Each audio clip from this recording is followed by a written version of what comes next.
Welcome to this special edition of the New Stack Makers on the Road. We're here in KubeCon, North America in Detroit Rock City! Discussions from the show floor with technologists giving you their expertise and insights to help you with your everyday work. Hey everyone, we have a real opportunity here to have a discussion with two people who are living in much different worlds than here in Detroit right now, really. Dima and Ihor, and I would like you to each introduce yourself just so the community can be aware of who you are and what you do. Sure, thank you, Alex. My name is Ihor. I'm Ihor Dvoretskyi. I'm a senior developer advocate at the Cloud Native Computing Foundation. And these days I'm serving for the Armed Forces of Ukraine. Hi, my name is Dima Zakhalyavko. I am a board member at Razom for Ukraine, a nonprofit 501c3 organization in US. Here I talk about these different worlds that we live in all the time. And I remember talking with you in places like San Francisco and in Portland. And now I looked across the hall and I saw you with a support because obviously you've been injured. And I just want to say that I've never ever experienced anything like that in my life. And I just can't imagine what that must be like for you as an individual, for you as a person who has family and deep friends. And tell me why you're needing to have this support right now. Not so much stuff has happened, so it's kind of like the regular injury during the duty in the middle of the night. So yeah, I was stepping in the full darkness, and you slipped. Yeah. You fell. Yeah. That's it. So oh, good. Nothing crazy. No hero stories here. I just wanted to make sure that to give a picture of what it's like to be there. I didn't know if that added to the picture or not. Dima, you're here because you're working with Razom. And can you tell us a little bit about Razom? Sure, sounds good. So we are a nonprofit that was formed out of Maidan revolution back in 2014. So before the war started, the full-scale invasion, it's been 8 years that we've been at promoting and amplifying voices of Ukraine in US and helping with humanitarian efforts, helping children of soldiers, helping in IT space and training. We've been on a smaller scale before the war broke out, but that all changed and we've blew up in terms of number of donations and people engaged in the projects, volunteers. That all came together a lot on a bigger scale once this full-scale invasion happened. Since the full-scale invasion, what's it like for a developer? How can you relate it to developers who are not in the Ukraine? And I ask that because I spoke with someone, for instance, the other day who is from Taiwan, and they don't feel especially okay with living in Taiwan right now.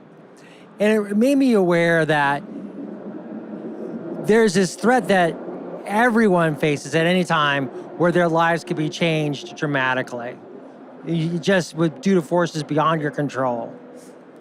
And I'm curious, what would you say to those developers around the world about how they can relate to you because they come from such different worlds right now? It's probably not something that I can clearly describe from my personal experience, because I've clearly splitted my life before and after. Yeah. So basically, I've joined the Armed Forces of Ukraine almost immediately after the full-scale invasion has started. Right. And basically, I literally spent 0 days as a person with my previous tech experience. Right. During the new times. Right. However, like what I heard from other folks who are not on the duty and are still doing their day jobs in tech, so their lives have changed significantly. So even those folks who are living in the relatively safe areas, speaking about those areas that are like geographically far away from the active battle zones, right, from the active combat zones, so you still may have multiple air raid alerts during the Yeah. day when you have to hide somewhere Yeah. from the potential missile strike, for Right. example. These days, there are some critical infrastructure issues in Ukraine after the missile strikes have hit multiple places in Ukraine, including the electricity stations and so on. So basically, like the electricity may be cut like anytime. You may have some issues with the fresh water in some areas. You may have some limited access to the internet in some areas and so on. But that even that cannot compare with the lives of those folks who have to flee from the areas with the active combat zone, or those areas that have been pretty much immediately occupied by Russia in the end of February or beginning of March. So I would say that even those people who are continuing doing what they're doing, continuing working and continue contributing to tech, especially to the open source world, they're doing a lot these days. So this is something that probably so many people in the world cannot understand completely, just because it's one of those unique and unpleasant and unnecessary experience that anyone has to pass through. It is unpleasant. It's unnecessary. And in that unpleasantness and that unnecessariness, Dima, what are you trying to do for people who are veterans, who are in the Army now, but still need to support their families? What is it that you're doing? We are focused on a couple of areas. We've been trying to help with some of the humanitarian aspects. Our biggest aspect is saving lives, right? And what's important is to save lives of people on the battlefield, right? With things like individual first aid kits. Having a tourniquet is a critical aspect of saving lives of people who are, in danger, right? Enabling medics to save lives as well is another effort that we're focused on, as well as educational efforts, right? We are just today announced a continuation of a joint of a project called Veteranios, which is focused on bringing veterans, their family members, maybe younger children into the technology so they can have a career in the future in technology. Ukraine has a big presence in the world of IT, and it's actually IT is, I think, second after agriculture in Ukraine by the income, well, at least pre-war in that respect. So Ukraine has a lot to offer, and we would like to enable Ukraine even more so and help revitalize Ukrainian economy to enable people in IT. At your roots, you're a developer advocate, right? Right, yeah. So how are you thinking about developer advocacy and helping people of Ukraine, both, in the Army or otherwise? Yeah, this is something that I'm trying to do these days. So even being on the active duty, I've been able to stay in touch with some folks in Ukraine, with my friends from Razom, who have been driving the Veteranios initiative for quite a while, like even before the full-scale war has started. And basically, we came to a random idea that there should be a way how can we get started with offering the free and open education access to the different groups of people, especially veterans and family members and so on. And we realized that basically we can benefit from the pretty big Linux Foundation training portfolio, including the most popular courses like the Intro to Linux or Intro to Kubernetes, that can be pretty much easily translated to Ukrainian, and in this way we'll be able to offer this information, these educational materials to Ukrainians in their native language. Because unfortunately, the language gap is sometimes one of the biggest blockers for folks in Ukraine to get started in tech. But in the case, if you can understand what this technology is about, and in parallel, if you can enhance your English skills, you can move forward with diving deeper into the tech world. How are you then, nuts and bolts, like who's doing the translating? how are you preparing those documentation? How are you preparing the documentation? How are you distributing it in a place where, as you say, there may not be internet access? These educational materials will be available online. More details coming soon.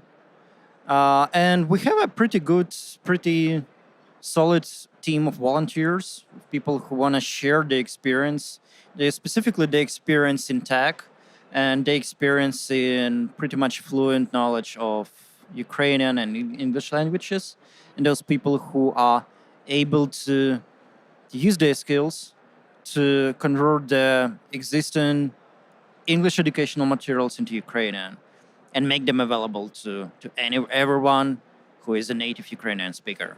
What are some of the topics then? You said Kubernetes, intro to Linux, intro to Kubernetes. What other topics? And your sources for that information, are they volunteer? Are there people who are volunteering? How can developers out there, help out? Speaking about the resources, we are using at this point of time, we're using the Linux Foundation training materials. This can grow up later. Maybe Dima can provide more light into like what Veteranus is doing and like how does Veteranus is interacting with the local developers and their mentoring experience. But in general, so our goal at this point of time is to benefit from the pretty big Linux Foundation training portfolio, the courses portfolio, and to provide folks in Ukraine with at least some basic but necessary tech skills, like Linux, like Git, like some of the programming, some of the basic programming languages like Kubernetes and so on. For example, if you'll take the Intro to Linux course, it's basically one of the most essential courses for everyone who wanna get started in tech, because like these days, if you don't know Linux, you basically cannot understand what's going on at the higher levels of the stack, right? So basically, in this case, like if you at least have some Linux knowledge, and the translated courses will allow you to get this knowledge, so you'll be able to move forward with some new and essential skills. Dima, so what's next then for the organization? Where are you on this journey? Our first and foremost task is to help turn around war and help end it soon, right? We are doing that as much as possible within the constraints of being a US nonprofit, right? Hopefully, the sooner the war ends, faster we can focus on things like rebuilding Ukraine, rebuilding schools, rebuilding hospitals, rehabilitation centers, educational efforts, scaling Veteranus to a bigger aspect of things, getting engagement from other technology companies to invest into Ukraine in the technology field as well, and basically help Ukraine rebuild both from physically but also economically. So now I'm starting to see more of a deeper connection then, because as Ukraine rebuilds, you will need people who understand Linux. You will need people who will understand Kubernetes. You'll need people to understand the intricacies of networks and software development. Right. If we look into the future, so Ukraine has a pretty bright future. We just need to pass these pretty difficult times. Yeah. But in the future, I clearly see how the tech industry in Ukraine is growing, and people are needed for that. Yeah. Especially those people who had some experience in this era, or those people who had experience in the different eras but want to switch to something different, something new, and something like something perspective, like the tech industry. And this initiative and this program is one of the few probably minor opportunities for them. I'm not speaking about the major opportunities. This is like something minor that we can do for the Ukrainian society at this point of time, but with the clear sign in the future, and what we can do better and what we can do together for the brighter future of Ukraine. I love that Ukraine has a bright future, and that's a beautiful vision to look at, right? And Dima, so how do you see that bright future? Strong, democratic Ukraine, a truly European country that is, whole from territorial integrity, strong in terms of economical and technologically enabled. I think the future is in the technology, and if we can help enable that in any case, I think that's a win for Ukraine, but also to the world as well, as I think the technology can make the world a better place. Well, I'm sure you hear from people all over the world. And I'm one person who lives in Portland, Oregon. And I'm a daily reader of the Kyiv Independent. I'm with you. I know there are millions of others like myself who are with you too. And I know there's millions of developers out there who are with you as well. And so just know that I find some nice outcomes in when you talk about Ukraine's bright future, because that's the best way to think about it. So I just want to thank you both for your time and your discussion. Thank you. And thank you for your support. If you like this video, please give us a thumbs up. And if you'd like to see more videos like this, you can always subscribe to our YouTube channel. We're on all the major social media platforms. You can always find us at thenewstack.io. We hope to see you soon.